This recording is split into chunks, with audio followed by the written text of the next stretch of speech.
Hello, everybody. This is Dr. Langdon, board certified pediatrician, mom of 6, and grandma of 2, 3 in September. So excited. So today's video is about a process called Sever Disease. And I want to explain that to you and explain why it's kind of important for you to know about, especially if you have kids who are between around 8 to 12 or in that rapid phase of growth in the pre-adolescent years. Sever disease is an inflammation, or let me teach you some words. A growth plate can be called an apophysis. And Sever disease affects the heel. So the nonlinear growth plate in the heel is the apophysis, and the name of the heel bone is the calcaneus. So Sever disease is calcaneal heel apophysitis, inflammation of that growth plate. Now this happens during times of rapid growth.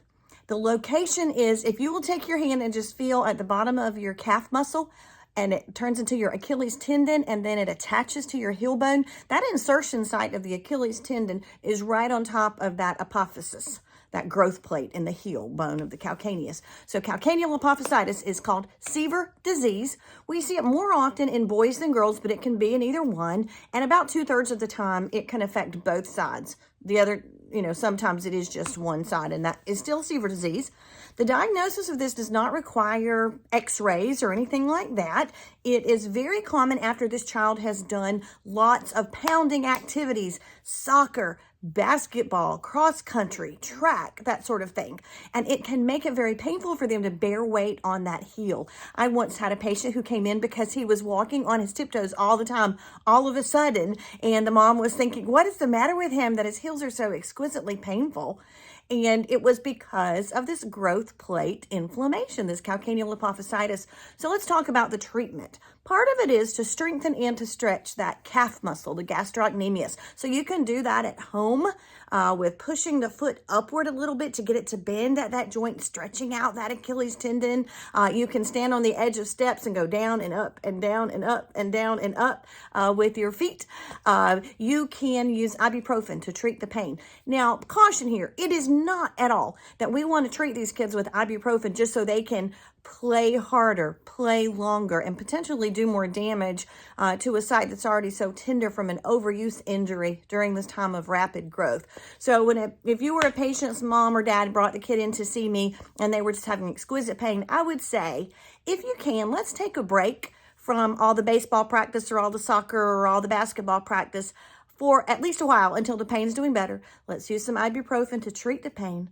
Let's rest that heel down in some ice. You can do an ice pack. Try to treat with ice at least 20 minutes a day. You can do that especially after activities if it's caused some flare-up of the pain. You can use ibuprofen before the game, but not just to help them do more, accomplish more, or to accidentally maybe cause more damage. Once things are healing and the pain is improved, they can certainly return to play.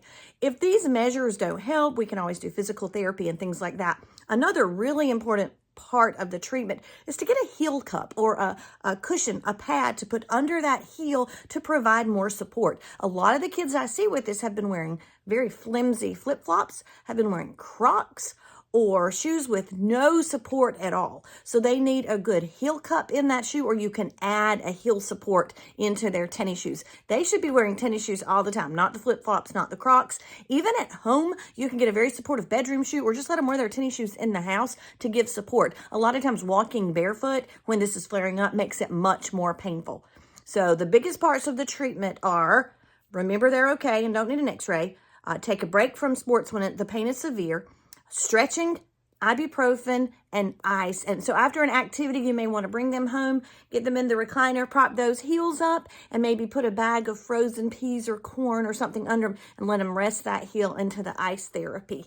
So I hope this was helpful for you guys. It is something we see relatively often, so it's not really scary for us. It is extremely similar, the mechanism, the pathophysiology, with something called Osgood-Schlatter disease, which is a similar problem, the insertion site of part of the quadricep muscles from the front of the thigh onto just below the patella or the kneecap, that tibial tuberosity, and it kind of pulls back at that insertion site and causes a lot of pain and inflammation also during these rapidly growing years of early and pre-adolescence. And the treatments are similar with that to stretching, massage, ice, ibuprofen, and always good supportive tennis shoes. So I hope that was helpful for you guys. If you ever have additional questions, please let me know. I can't give specific medical advice, of course, but can give general medical advice for common diseases like Sever and Osgood-Schlatter. Thanks.